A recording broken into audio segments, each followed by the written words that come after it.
Assalamualaikum warahmatullahi wabarakatuh. Saya Dwi Ayu Wulandari, NIM 855766895. Saya mahasiswa Universitas Terbuka Palembang, Pokja Indralaya. Di video kali ini saya akan memenuhi tugas mata kuliah Perspektif Pendidikan SD dengan tutor Bapak Fauzi SPDGR MPD. Langsung saja untuk soal yang pertama, yaitu mengenai permasalahan yang saya hadapi di sekolah tempat saya mengajar yang ada kaitannya dengan undang-undang serta solusi yang saya lakukan. Untuk permasalahan yang saya hadapi yaitu di sekolah tempat saya mengajar mengenai sarana dan prasarana yang tidak memadai dan minimnya bahan ajar. Di sekolah berada di sebuah desa yang mungkin hal ini lumrah terjadi karena kurang tersentuhnya atau terjamahnya oleh pemerintah secara merata dalam pemenuhan fasilitas sekolah yang sesuai dengan standar nasional pendidikan. Atau dengan kata lain, fasilitas yang ada di sekolah tempat saya mengajar belum sesuai dengan standar nasional pendidikan. Misalnya saja dari ruang kelas, alat-alat mengajar, serta fasilitas lainnya yang dapat mendukung pembelajaran itu agar berjalan dengan baik dan dapat mencapai hasil sesuai dengan yang kita harapkan dari pembelajaran yang telah dilaksanakan tersebut. Hal tersebut ada kaitannya dengan Pasal 26 Undang-Undang Nomor 20 Tahun 2003 tentang Sistem Pendidikan mengenai sarana dan prasarana, di mana dalam pasal tersebut disebutkan atau dikatakan yang pertama bahwa sarana dan prasarana, penyediaan dan pemeliharaan sarana dan prasarana suatu pendidikan SD atau MI dan atau sederajatnya merupakan tanggung jawab pemerintah pusat, pemerintah kabupaten atau kota, dan masyarakat. Selanjutnya, sarana yang dimaksud dalam ayat 1 tadi sekurang-kurangnya yaitu alat-alat tulis, alat peraga, dan bahan ajar. Kemudian prasarana yang disebut dalam ayat 1 tadi sekurang-kurangnya terdiri dari ruang kelas, ruang guru, perpustakaan, halaman bermain atau halaman olahraga, kantin, dan kamar kecil.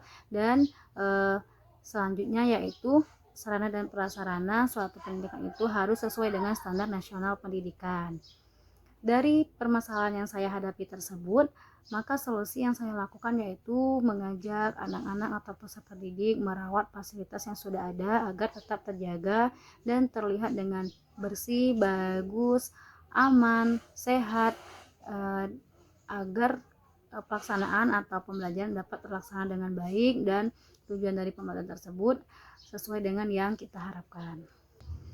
Selanjutnya soal nomor 2 yaitu pembelajaran IPA tidak sesuai dengan metode ceramah mengingat karakteristik anak SD berada pada tahap operasi konkret dan pandangan yang holistik. Memang pembelajaran IPA tidak sesuai menggunakan metode ceramah karena pembelajaran IPA erat kaitannya dengan kehidupan sehari-hari, apalagi seperti yang kita ketahui karakteristik anak SD berada pada tahap operasi konkret, maka anak-anak tersebut mempunyai rasa ingin tahu yang tinggi, mencoba sesuatu hal secara langsung, apalagi yang mereka baru lihat atau baru tahu. Maka dari itu pembelajaran IPA akan lebih baik, akan lebih bermakna pencapaian dari hasil belajar tersebut apabila menggunakan metode observasi, praktek secara langsung, sehingga anak-anak tersebut terjun secara langsung atau mengamati secara langsung dari pembelajaran yang akan mereka pelajari. Nah,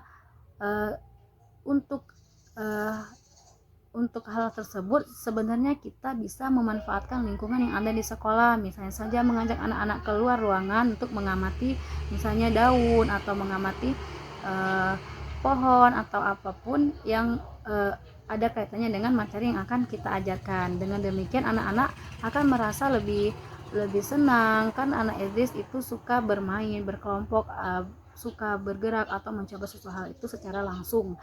Kemudian untuk soal nomor 3 yaitu mengenai perkembangan pendidikan dari era kolonial sampai ke era reformasi. Yang pertama era kolonial. Pada era kolonial perkembangan pendidikan mulai progresif pada tahun 1990.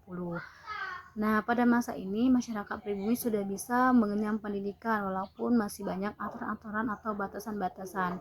Dengan kata lain, masyarakat pribumi hanya boleh mengenyam pendidikan pada tingkat yang rendah saja. Kedua yaitu era Orde Lama.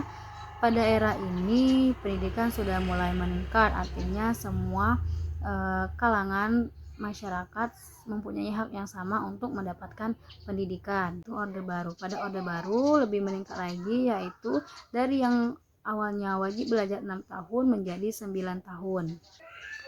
Yang terakhir yaitu era reformasi, di mana pada era reformasi peningkatan pendidikan yang berkualitas antara lain dilakukan melalui pengembangan kurikulum SD yang disesuaikan dengan perkembangan ilmu pengetahuan dan teknologi, perkembangan global, nasional, dan lokal, pengembangan pendidikan kewarganegaraan, pendidikan multikultural, dan pendidikan budi pekerti termasuk pendidikan kesenian, kebudayaan, dan lingkungan hidup, penyediaan pendidikan dan tenaga pendidikan SNI yang profesional, penyediaan sarana dan prasarana dan jumlah yang kualitas yang memadai, peningkatan kesejahteraan dan perlindungan hukum bagi pendidikan SD dan MI, dan pengembangan sistem evaluasi, akreditasi, dan sertifikasi guru SD atau MI, serta meningkatkan penelitian dan pengembangan untuk mendukung pelaksanaan wajib belajar 9 tahun. Selanjutnya untuk soal nomor 4 yaitu mengenai pendidikan nasional, perlu adanya standar nasional pendidikan.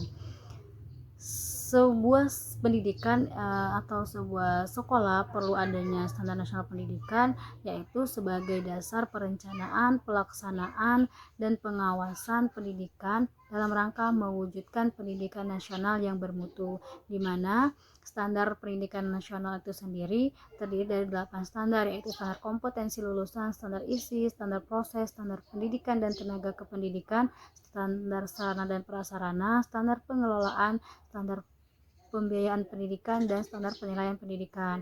Nah, standar tersebut perlu adanya untuk mendukung agar pelaksanaan pendidikan itu dapat tercapai atau terlaksana dengan baik dan sesuai dengan yang kita harapkan, kemudian menghasilkan lulusan dengan kualitas yang bermutu dan yang baik. Demikianlah untuk pembahasan tugas 1 mata kuliah Perspektif Pendidikan SD, dan saya akhiri dengan wassalamualaikum warahmatullahi wabarakatuh.